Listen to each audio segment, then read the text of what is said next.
My name is Brandan Odums. I'm a visual artist from this great city, New Orleans, and I paint large projects, indoor, outdoor, yeah.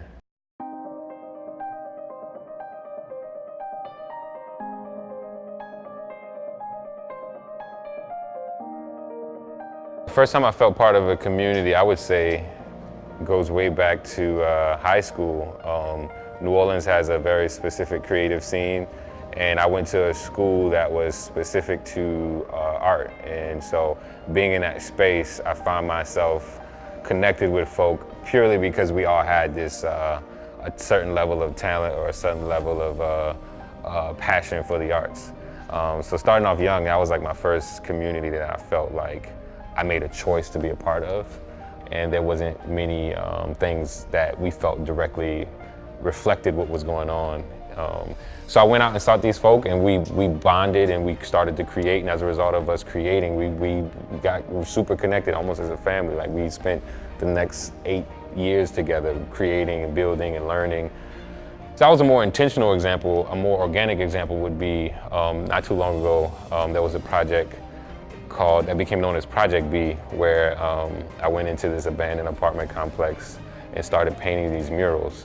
And at first it was like just me and a few friends that were engaged in this project of just sneaking in this space, painting these large-scale murals.